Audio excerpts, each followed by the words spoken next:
Yo, welcome to 86. If you are new here, my entire channel is dedicated to new line cooks, experienced line cooks, people looking to break into the industry or grow as a cook, maybe become a chef later, who knows, maybe go to school, whatever. If that's your thing, let me know by hitting the subscribe button. Otherwise, we're going to get into the video. I'm going to talk about thinking like a chef today. What do I mean when I say think like a chef? Well, there's a line cook mentality and a chef mentality. And you may already have a chef mentality as a line cook. It's not an insult. It's just a mindset. So a line cook is more task-based and reactive. A chef is more structure and organizational based, and they're proactive. So one example is a line cook. They get a recipe or they get a prep list. They prep the things on the prep list, and then they cook the things on the line based on whatever the menu is, whatever the specials are, whatever they prepped for the day, etc., etc. A chef is the one that comes up with all of that stuff. They make the prep list. They make the menus. So how do you know like how to make a menu, how to make a prep list and stuff like that? Well, that is stuff that I will get into in a different video, but today what I'm talking about is the idea of taking your line cook position and trying to be more proactive without being a kiss ass, because nobody likes a kiss ass. And trust me, as a chef, somebody that's been in the industry for as long as I have, I can spot it a mile away. Don't be a kiss ass, please. Thank you. There's a lot of situation where a standard line cook will typically wait to be told what to do about a situation. And they kind of have this idea of like, well, that's not my problem because I'm not a chef. And you're absolutely right. It's not your problem. You are not the chef. Now, the typical line cook mentality, not saying it's your mentality, but the typical line cook mentality is they just keep working until they run out of rice. And then they tell the servers, 80 cents rice. And then the servers put like 3 or 4 more orders in. You get pissed off. And then you go home, have a beer, and bitch about the dumb server that put the rice order in way after you guys 86'd it. And it's been on the 86 board for like 2 hours and blah, blah, blah, whatever. Okay, line cook mentality. Chef's mentality sees that we normally have 15 portions of rice. Maybe. I don't know. If you have more rice at the restaurant, let me know in the comments. But otherwise, we're going with 15. So you have 15 portions of rice. On a typical night, you go through about 2/3 of them, which is why you have 15. So you start to notice that you're hitting that 2/3 mark and you're at like 7:30. You guys close at 11.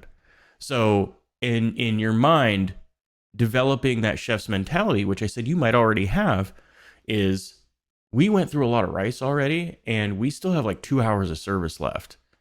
Now, some cooks might say, well, we went through all that rice, but maybe the next people aren't going to order that much or whatever. And some lazy cooks will look at that and be like, that's not my problem. The prep cook should have prepped more or whatever. Okay. You have to get out of that mentality and you have to start thinking about what you can do for the restaurant, because that's what the chef thinks. How can I help the restaurant?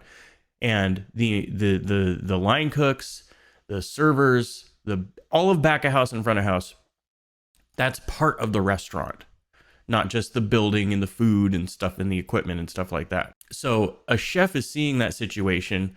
They start noticing, I don't know what is up everybody's ass today about this rice, but they are killing us on rice. Now, what are some things that you know about rice? Maybe you have a rice cooker, maybe you don't. Some people bake it in the oven. They use a 400 and they cook it in the oven. Some cook it on the stove. Some cook it in a steamer. It just, whatever method you use, you know that it takes, roughly 20 minutes. You know about how much to make. Maybe you use boxed rice, maybe you don't. I don't know. Not judging. But you know certain things about the rice. And if you don't, that's a line cook's mentality.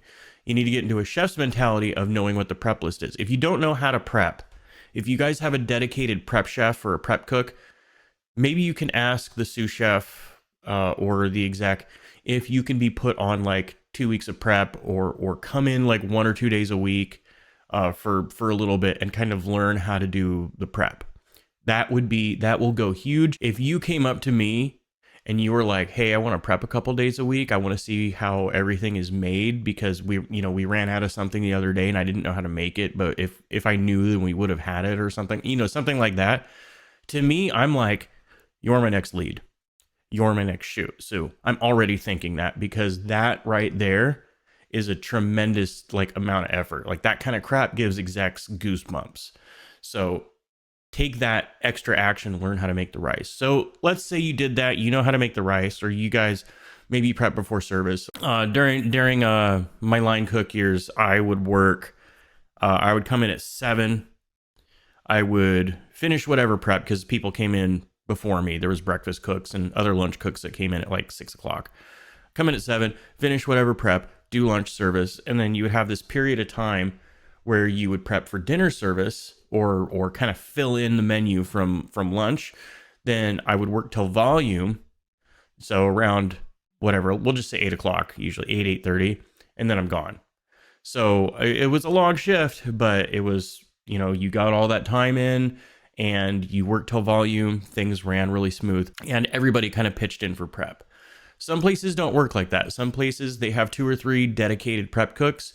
You come in, you take the pre-portioned bags of turkey and you throw it in the microwave for 45 seconds and throw it on the plate and then charge the guest $18.50 for it. You know, I'm not dumb. I know how some of these restaurants work, okay? If you work in one of those places, they might still actually cook the turkey. They're just really ineffective in making it awesome and fresh. So you can get in and learn how to do all that. And then you have stuff that you can put on your resume for later. I worked with a lot of scratch food and stuff like that. Even if you didn't as a line cook, if you did as a prep cook. And I can get into resume building in a different video. Let me know if you want to hear about that anyway. Yeah, so essentially being a chef's mentality, you are looking ahead of time. It's like chess. You know, a really good chess master is thinking like 10, 12, maybe even 20 moves ahead, depending on where they are. If you're Magnus, then you're not thinking and you lose the match and you pound the chessboard and act like a little baby. Oh my God.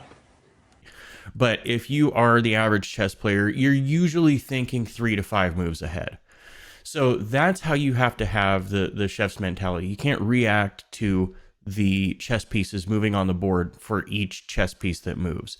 You want to see the pawn, know what kind of opening they're going to use, and you're already 3 to 5 moves ahead. And you do that, you will absolutely kill it at a restaurant. And in order to do that, you have to know the mechanics of the restaurant. And in order to know the mechanics, you have to use your ass-saving kit. That's asking questions. The more you ask, the more you are up the chef's ass about getting better, the more you are going to learn. And be selfish about gaining knowledge. All right, be absolutely selfish about gaining knowledge. Do everything you can. And if you have an executive chef that isn't willing to train you, or not even train you, but like to answer questions and to like be patient and like give you tips and advice, find another job. I'm not joking. Start looking around. I'm not saying like walk out, okay? But what I am saying is you need somebody that will mentor you and show you. And if you have one of those clipboard chefs that just hangs out in the office all day and they never talk to staff and they're a bad manager, I actually have a whole video about red flags that you can check out if you want to see that. Should be showing up anytime now. But in doing all this, you develop an anticipation. One way you can do this is you can start thinking about your workflow.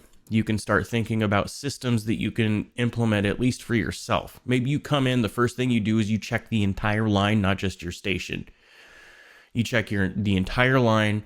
You can recognize that over on where they do the sandwiches and burgers, they're running low on pattied burgers. But your saute is fine. So you're good to go. Okay, you come in, you're good to go.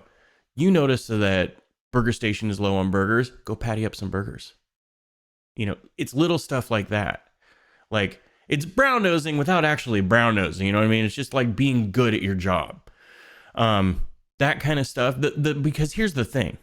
If sandwich side falls down, the rest of the kitchen is going to go eventually. Like if they're struggling because they're out, they have to leave the line to go do something else, then other people have to take that position. Maybe you have to leave saute or twin, go to saute and go back and forth between burger stations, or maybe one of the lead has to come on or whatever. I don't know. But you get my point, right? Like if one station is going down, then it starts affecting the rest of the restaurant. It might even start affecting ticket times. The next thing for a chef's mentality is you want to have a ownership. You want to develop a feeling of ownership. Like start putting yourself in the shoes of somebody that owns the restaurant. Even if you don't actually own a restaurant, you don't know anything about owning a restaurant, just think to yourself, like, if all of this was mine, how would I feel about X? And however you would feel about X, like, take that attitude into how you handle the situation. Is there something that is messed up? You realize that something went wrong with the dish machine with the chemicals, and you don't know anything about the dish machine. So look up some YouTube videos on these dish machines. Something's wrong with the Hobart mixer. This right here, this is an oracle. This has everything that you could ever want to know. And now there's ChatGPT. You got to cross-reference it. Okay, don't just trust ChatGPT. This is like the equivalent of like a god at this point. You can literally figure out anything you want to do ever using this device if you know how to search. Use it. Look up like Hobart common problems on YouTube. Look up troubleshoot problems, like actually use it. You want to, you guys run specials, you guys run features or whatever at the restaurant. Go into ChatGPT, say, give me 30 ideas for specials. And then just look at the ideas, pick one, and then come up with your own recipe. Don't use ChatGPT for the recipe. If you're really good at coming up with your own ideas, when you just throughout the week, write the ideas down. You don't have to use any technology. Write the ideas down throughout the week. And then, if you guys have any kind of one-on-one, not that you would, just pull the sous chef aside or something and just be like, hey, I have an idea for a special. What if we run XYZ? All of these things combined, the ownership mentality, the workflow, being proactive, all of this stuff will get you closer to having like a chef's mentality. If you want to be seen as a chef in the future, you got to think like a chef, act like a chef, walk like a chef, talk like a chef. You got to put that attitude away and start thinking professionally. Get that professional attitude. And then, like I said, I'll go into details about like resume and stuff like that.